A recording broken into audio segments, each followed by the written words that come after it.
Les amis, bonjour, Harry Mariette. Aujourd'hui, je vais vous parler de l'appel téléphonique le plus what the fuck que j'ai reçu de toute ma vie.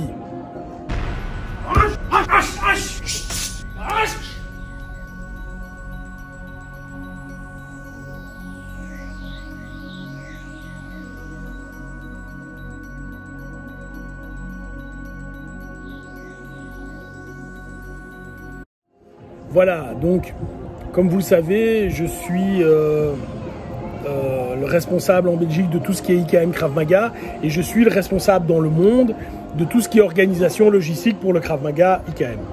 Donc Gabi s'occupe du Krav Maga et moi je m'occupe de tout le reste. Et donc, je suis habitué à parler avec des gens qui font du Krav Maga dans le monde entier. On parle, j'ai des gens du Mexique, j'ai des gens d'Afrique du Sud, etc. J'ai beaucoup de gens normaux de Belgique qui me téléphonent pour le Krav Maga.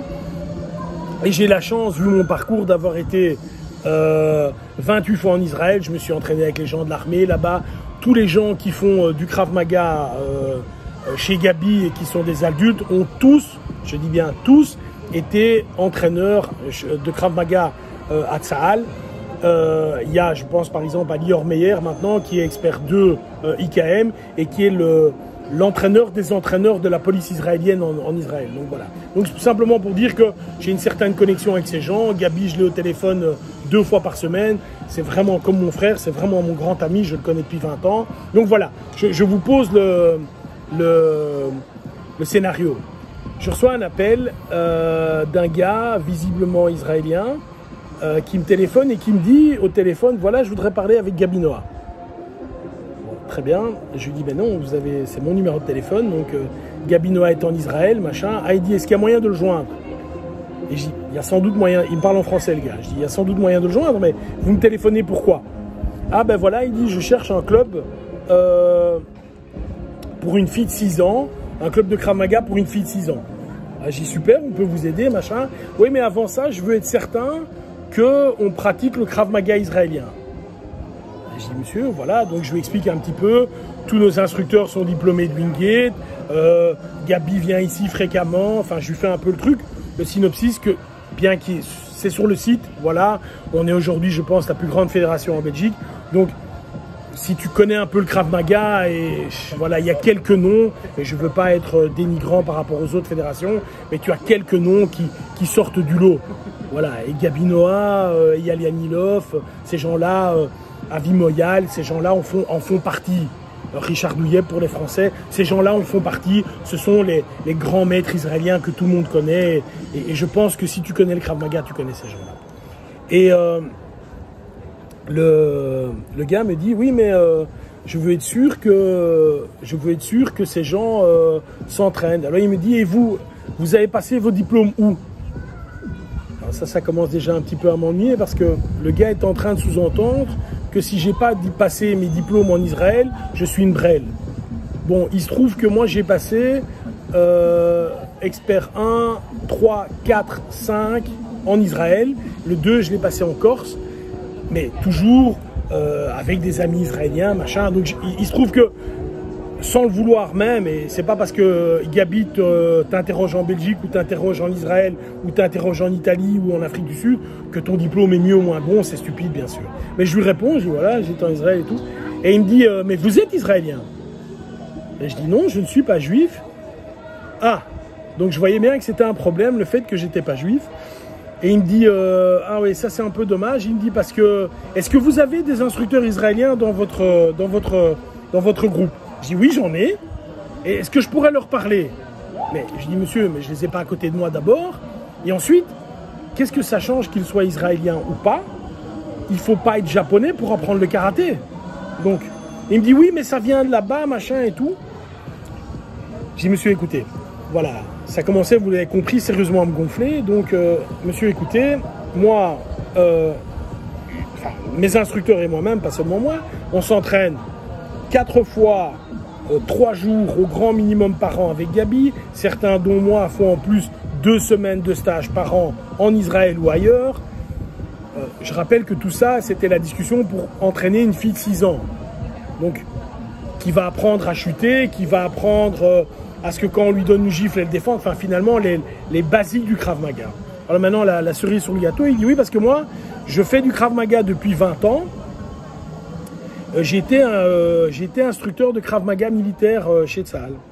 Et bon, ça également, je l'entends systématiquement de nos amis juifs. Hein. C'est-à-dire que chaque fois que j'en rencontre un, il a été instructeur à l'armée. Chaque fois. Bon, encore une fois, quand je leur parle, ils sont un peu malvenus parce que, alors je ne veux pas du tout dénigrer la formation, hein, pas du tout, mais à l'armée, c'est du Krav Maga militaire, c'est pas du Krav Maga civil. C'est-à-dire que tu apprends à te défendre avec un rifle, tu apprends à tuer une sentinelle, tu apprends à faire du Krav Maga militaire, qui n'est pas tout à fait le même que du Krav Maga civil, et certainement pas du tout le même que du Krav Maga enfant. Hein. On parle évidemment pas du tout des mêmes choses. Et moi, je lui dis, un peu sous la boutade, je lui dis, écoutez, monsieur, si vous êtes si fort, pourquoi vous entraînez pas votre fille vous-même? Elle dit, non, c'est pas ma fille, c'est quelqu'un qu'on m'a demandé, mais je veux être sûr, machin. Et alors, je lui dis, écoutez, vous savez ce que vous faites? Vous prenez votre tenue, moi, je donne cours tel jour, mais si vous êtes si fort, vous venez, et vous constaterez vous-même si on fait du bon ou du mauvais Krav Maga. Et il dit, ouais, mais je veux être certain, parce que j'ai téléphoné à d'autres qui étaient en Belgique, qui étaient des clowns, machin. Et je dis, monsieur, mais vous avez l'air d'être si fort. Ça fait 20 ans que vous faites du Krav Maga. Alors, vous entraînez où? Alors, le gars me répond, je m'entraîne tout seul. Ce qui veut dire que tu t'entraînes pas du tout, hein, t'as bien compris. Hein.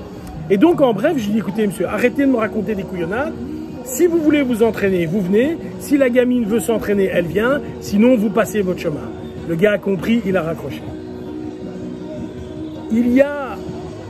Alors, moi, je peux être taxé de beaucoup de choses, mais évidemment, vous le savez, je suis loin d'être ni raciste ni antisémite. Mais il y a pour certaines personnes, et j'ai vécu ça quand je faisais du karaté également, qui, lorsqu'ils étaient japonais, avaient ce sentiment de supériorité simplement parce qu'ils étaient nés japonais. On a un peu la même chose dans le Krav Maga, qui peut être à raison parfois, parce qu'il y a des contrées où des gens se disent ceinture noire Xème Dan de Krav Maga et n'ont jamais vu un instructeur israélien, n'ont jamais été en Israël et sont complètement déconnectés de la réalité. Il se trouve simplement qu'en Belgique, c'est pas du tout le cas. Ce n'est pas du tout le cas. Et je trouvais que cette outrecuidance à vouloir me dire par téléphone je suis le meilleur, je suis ceci, je suis cela, était franchement mal placée. Et lorsque je lui ai proposé, j'ai dit écoutez, bah venez, mais c'était gentil, hein, loin de moi l'idée de le défier ou quoi, j'ai passé l'âge de ces bêtises-là. Là, évidemment, il n'y avait plus personne. Donc, un petit message, les amis, et une remarque générale. Si vous voulez apprendre le Krav Maga, il faut être entre le discours de ce monsieur et entre le discours du « n'importe qui peut m'apprendre ». C'est-à-dire que si la personne avec qui vous entraînez n'a jamais été en Israël, n'a jamais vu un instructeur israélien, n'a jamais fait quoi que ce soit, évidemment que c'est pas top. Évidemment que c'est pas top. Mais à l'inverse, ben, le gars, il s'est pas passé toutes ses journées là-bas et vous entraînez ici. Donc essayez de trouver un instructeur qui a un mix. C'est-à-dire que votre instructeur, essayez que cette personne s'est déjà entraînée avec, et pas une fois, hein, plusieurs fois, avec des instructeurs israéliens, voire des grands maîtres israéliens de type Gabinoa et autres, que cette personne ait passé ses grades idéalement avec ces gens et ou dans les pays, mais arrêtons également de croire qu'il faut naître juif pour connaître le Krav Maga. C'est une stupidité, une défense c'est une défense, un coup de poing c'est un coup de poing, un homme est un homme, qu'il soit israélien, italien, grec ou français ou belge, c'est évidemment la même chose. Ben voilà, je voulais simplement vous raconter cette anecdote et vous dire que parfois je rigole. Allez, bye bye.